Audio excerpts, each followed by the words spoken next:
My partner George and I have enjoyed a wonderful 6 years together. We got engaged 2 years ago and have been planning to get married this year. He and I met when I was on a work trip to another country. Incidentally, it happened to be the first visit for both of us to that particular place. While exploring the place, when it started to rain unexpectedly one afternoon, I rushed to take cover in a cozy little coffee shop nearby. As I walked in, feeling a bit disheartened by the weather, my eyes were immediately drawn to a tall, attractive man sitting in a corner, completely engrossed in a book. Now, I'm not the sort of person who can just walk up to a guy and ask him out, so I just ordered hot chocolate for myself and settled at a nearby table, stealing glances in his direction. I guess he must have noticed me staring at him because he responded with a warm smile that instantly put me at ease. We struck up a conversation about our favorite authors, and from there, it was like we couldn't stop talking. His enthusiasm for life was infectious, and I found myself drawn to his kindness and genuine nature. Over the rest of our vacation, we started spending more and more time together, exploring new places, trying new cuisines, and discovering shared interests. What really amazed me about George was his ability to always see the bright side of things, even when things didn't go to plan. Being the oldest child in my family, I was very rigid when it came to planning out every single detail of my life, while George just went with the flow. It was liberating to be around him, and I think that is why I quickly fell in love with him. When we returned back here, we continued to be in touch. He asked me out on an official date, and the rest is history. He had this incredible sense of humor that never fails to make me laugh, even on the toughest days. And his support for my dreams and aspirations has always been unwavering. George has been very open with me about his family's challenging history. He shared very early on with me that his father was abusive and left him and his mother with very little money when he was just a baby. His mother, Caroline, had to take on various odd jobs to make ends meet. She single-handedly had to cover rent and George's education and put food on the table, which must have been horrible for her to handle everything alone. George even recounted once a particularly distressing memory where his mother had resorted to such desperate measures for money that she had started to sleep with men in their neighborhood to earn some extra cash. Unfortunately, this led to a dangerous situation when she was caught by some of these men's wives. They beat her severely in front of George and threatened her with even worse consequences if she ever repeated her actions and slept with their husbands. George vividly remembers the trauma and humiliation from that incident, and it's something that he has told me has deeply affected him. And this is why he has worked so hard all his life to provide for his mother. Although I don't blame his mother, I have always felt bad for my fiance. He had to grow up too soon and did not even get to enjoy his childhood properly. Hence, I've always made it a priority to give George experiences and gifts that he missed out on before. Whether it's asking him to the opera or Disneyland or surprising him with expensive Star Wars collectibles and an Xbox, things he's always wanted. I've spared no expense to fulfill his dreams. I'm fortunate to afford these luxuries, not only because of my well-paid job, but also because I come from a comfortable background with a home in my name and no rent to worry about. My parents are wealthy and have given me and my younger brother everything that we have ever wanted. George is such a wonderful man, so I've never hesitated to spend my money on him, and seeing him happy and experiencing things he never had the chance to do before is incredibly rewarding. When we go on vacations, I cover all the expenses because I know he wouldn't be able to afford the luxurious 5-star resorts that I prefer. On our birthdays, I've never pressured him to buy me expensive gifts. I cherish meaningful gestures like hand-drawn cards or heartfelt letters. I've always had open conversations with George about my spending on him, making sure he's comfortable with it. Thankfully, he has never raised any concerns and understands where I'm coming from. Our relationship is built on mutual respect and understanding, and it brings me joy to see him happy and content with me. One of my fondest memories with him was our trip to the mountains 2 years ago. We hiked to the top of a peak and watched the sunset together, feeling like we were on top of the world. In those quiet moments, surrounded by nature and his comforting presence, I knew I had found someone truly special. Just as I was lost in the tranquility of the moment, George surprised me in the most heartwarming way possible. He knelt down before me and pulled out a small velvet box. My heart skipped a beat as I realized what was happening.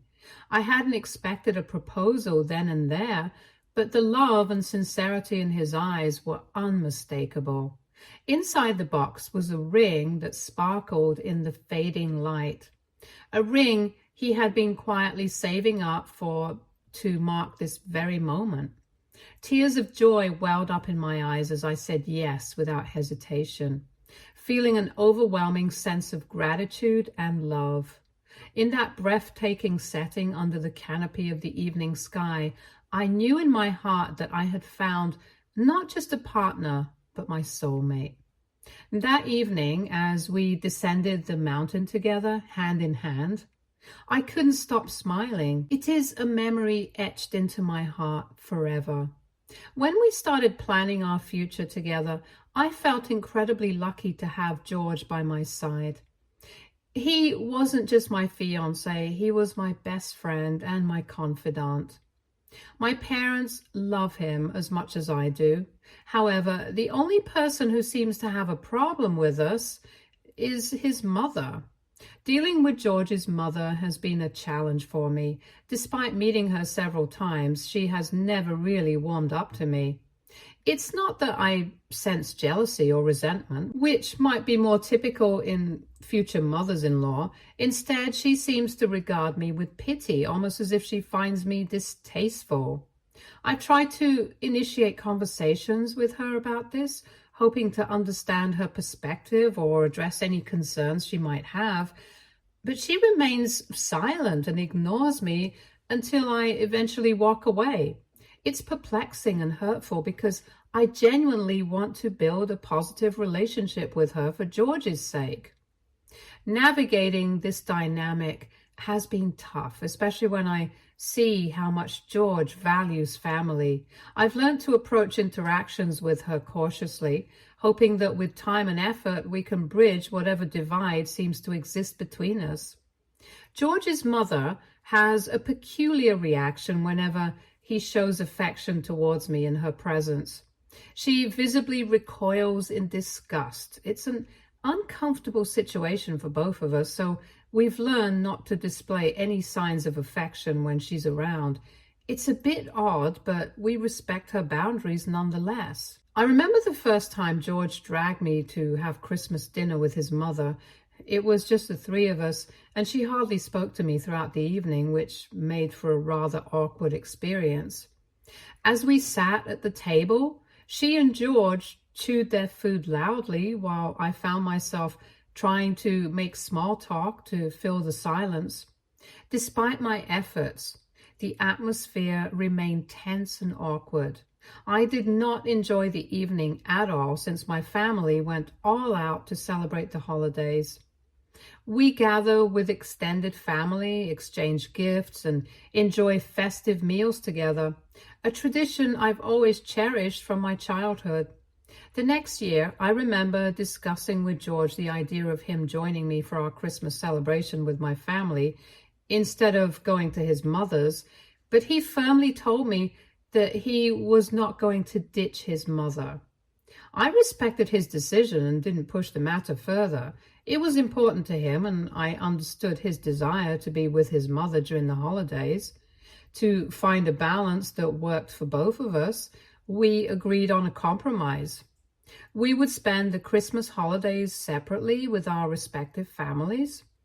This way, George could enjoy the day with his mother and I could celebrate it with my family. This solution has worked out and made both of us happy over the years. However, last year my grandparents passed away, and out of respect, my family decided not to hold our usual Christmas celebration that year. This is why I suggested to George that he and I spend Christmas evening with his mother. When I mentioned this to him, instead of understanding, he suddenly became defensive. He felt I should have informed him earlier and expressed concerns about his mother possibly feeling uncomfortable with me there. I was confused by his reaction, especially since I had never disrespected his mother, and it was still 5 days until Christmas, so he had plenty of time to inform her. It wasn't even like there wasn't any grand feast to be planned, since she always just cooked spaghetti and meatballs, as this was George's favorite meal.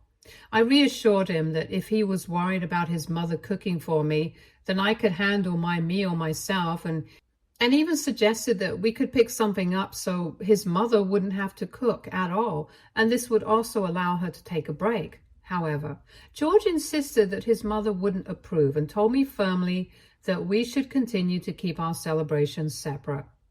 I was hurt by his reaction, but I always respected his decision and didn't press the issue further. On Christmas Day, while George got ready to spend the day with his mother, I stayed home in my pajamas, watching movies in bed. I made video calls to my family and spent the day by myself. George returned home unusually late that night, but at the time I didn't think much of it. Imagine my surprise when shortly after the holidays, an old school friend who still follows me on social media reached out to me and asked if George and I had broken up. I was completely taken aback by her question and couldn't understand why she would even think that. Curious, I asked her if something had happened, which is when she sent me a screenshot of a photo where a woman was standing next to George. Both of them were standing close and smiling broadly in the picture. My friend went on to tell me that she knew this woman and followed her on social media, hence had immediately recognized my fiance in her pictures. They looked too cozy together, so she wanted to ask me directly if I had perhaps broken up with George. As I zoomed in on the picture, trying to make sense of it, I noticed a familiar countertop behind them. It was unmistakably the same one in George's mother's kitchen.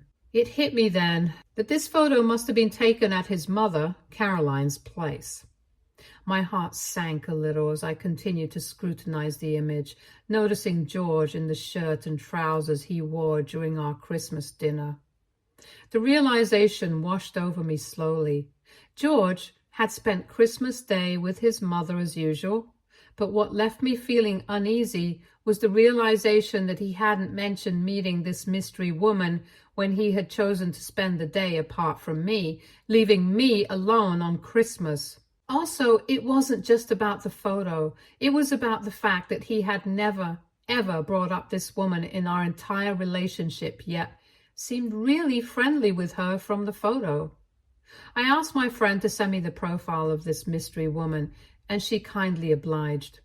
I thanked my friend for her help and settled down to investigate this woman's profile. Luckily, her profile was open, so it didn't take long for me to find the picture of George and her together.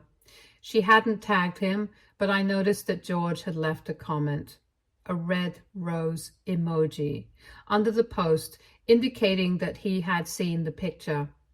I immediately took a screenshot, unable to believe what I was seeing. I felt numb, trying to recall if George had ever mentioned her to me, but it was clear that he hadn't. As far as I knew, George had no friends besides his mother, and he rarely mentioned any other acquaintances other than his co-workers. While I didn't mind if he had friends of the opposite gender, the fact that he hadn't told me about her struck me as odd. I decided to call my brother, knowing he could offer a perspective from a man's point of view. I didn't want to escalate things and cause a confrontation with my fiancé. Instead, I hoped my brother could help calm me down and make sense of the situation. To my surprise, my brother found the entire situation just as strange as I did. He advised me to confront George about it directly and stand firm if he tried to give any excuses. My brother emphasized that there was no valid reason for George to hide a friendship from me unless there was something suspicious happening. His words made me realize the seriousness of the situation, and I knew I had to address it with George to understand the truth. That evening, when George returned home, I served him dinner and waited for him to finish, trying to maintain a semblance of normalcy despite the turmoil inside me. He attempted to act cheerful, but it was clear he sensed something was amiss. Later, as we settled on the couch, I knew I couldn't delay the conversation any longer. I told him we needed to talk. I took a deep breath and pulled out my phone, showing him the picture that the woman had uploaded. I asked him who this woman was and why he had not ever mentioned her to me. George's expression changed instantly. His eyes widened in shock and his face drained of color. He stammered, asking how I knew about the picture, but I pressed him, demanding to know who she was and why he hadn't mentioned her to me before. George cleared his throat nervously and muttered that she was one of his childhood friends. My eyebrows furrowed in confusion as I pointed out that he had never once mentioned her during all the years we had been together. The silence that followed was thick with tension, leaving me waiting anxiously for his response. He then asked me if his mother had talked to me earlier, but I shook my head, puzzled by his question. I demanded to know what he was talking about.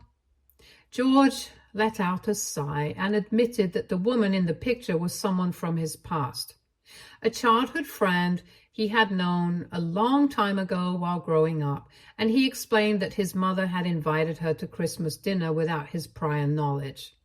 And he was just as surprised as I was to see her there. George tried to reassure me, saying he didn't think it was necessary to mention her to me because she was simply a friend, as he had claimed. I couldn't help but notice his guilt and nervousness, which only fueled my confusion. When I questioned him about why he appeared so uneasy, he became defensive, insisting that he disliked such confrontations and that I should trust him enough not to ask such stupid and uncomfortable questions. I then asked him why he was standing so close to her with his arms around her waist, and he shook his head and angrily got up from the couch, telling me that I was starting to sound childish and immature, since it was just a photo his mother wanted them to take. He walked off without waiting for me to respond. I sat there, trying to process what had just happened, feeling a mix of confusion and disappointment. Despite his attempts to downplay the situation, I couldn't shake off the feeling that there was more to the story. His reaction left me feeling uncertain and uneasy, unsure of whether I could trust his explanation entirely, however. The next day, George showed me his social media and revealed that he had blocked the woman in the picture. He assured me that he had taken this step so I could feel at ease, and I know that he was only mine. Despite my mixed feelings about his reaction the previous day, I managed a faint smile, appreciating his effort to distance himself from the woman and reassure me of his commitment.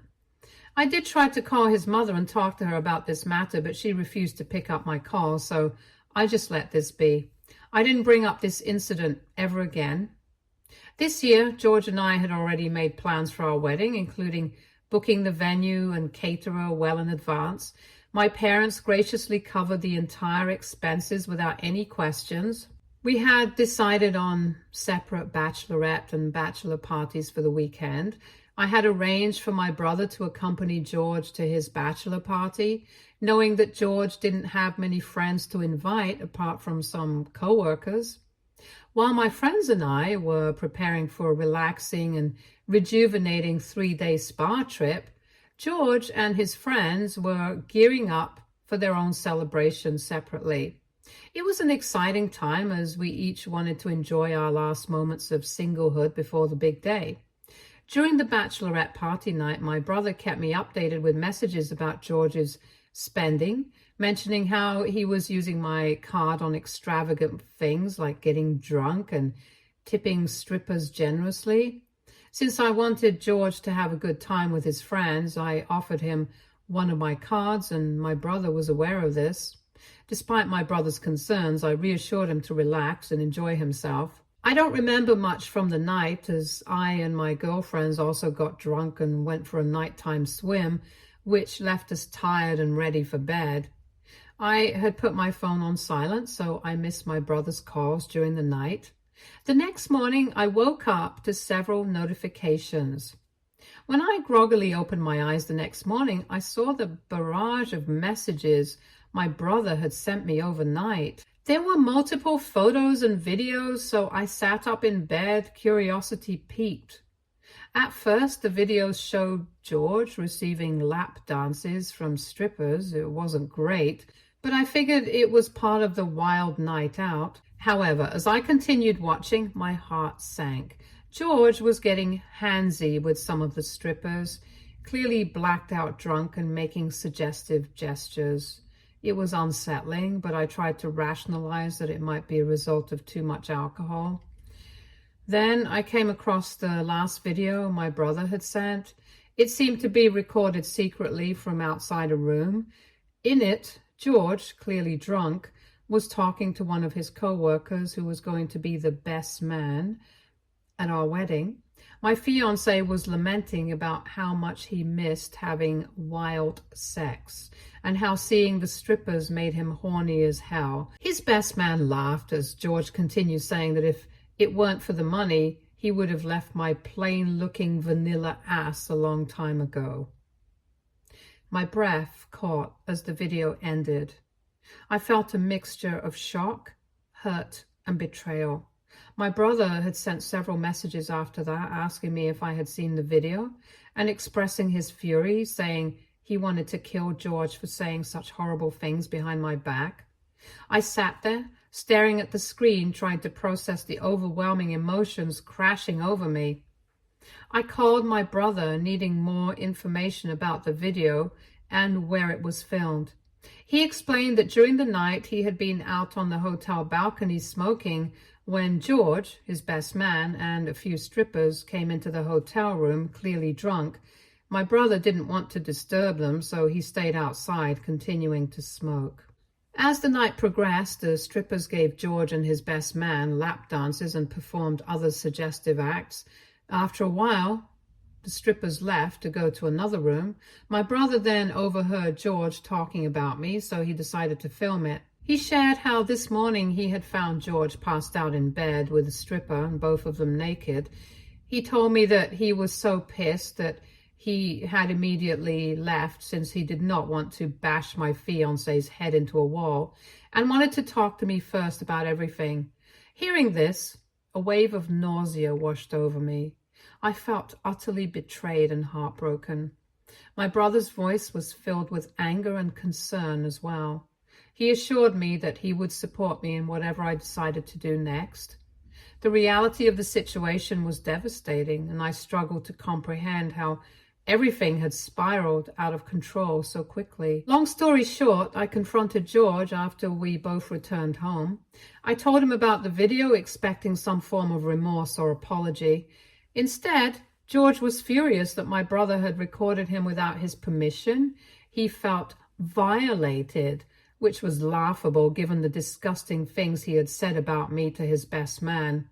I asked him directly if those were his true feelings about us.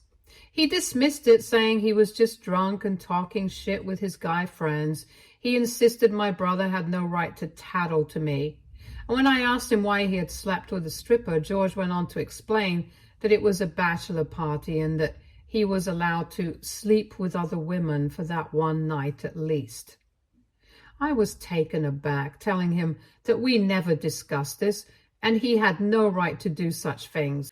George scoffed and told me that this was the tradition of bachelor parties and that I should have explicitly told him about my rules before he went away.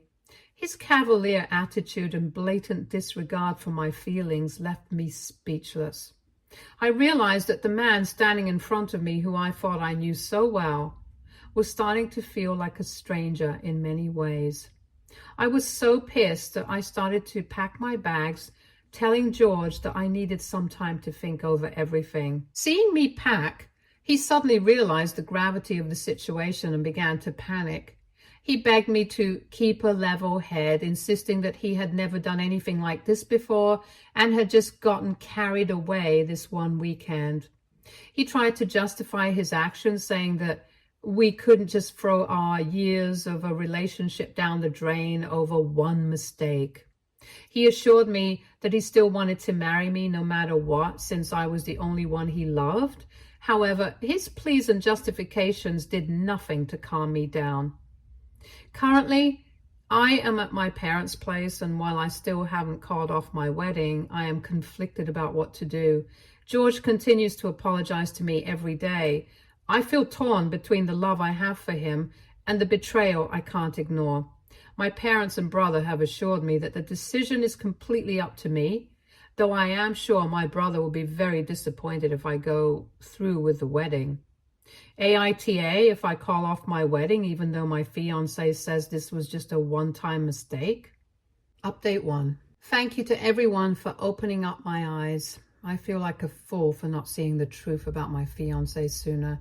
It's true that I loved him so much that I was even willing to turn a blind eye to his continuous disrespect for our relationship. I honestly don't know if he actually had anything to do with the woman in the picture from last year, as I never found any further evidence. I realized there may have been other women over the years that I was probably unaware of, but at this stage, I'm not concerned about that anymore. The evidence I have from his bachelor party alone is more than sufficient reason for me to leave him. Also, George's mother has also tried to get in touch with me, which is very odd, since she never even talks to me. She has sent me multiple voicemails and text messages saying I'm putting her son in distress for something very trivial and that men do worse things in her relationship, so her son sleeping with a stripper should not be considered a deal breaker. Update 2.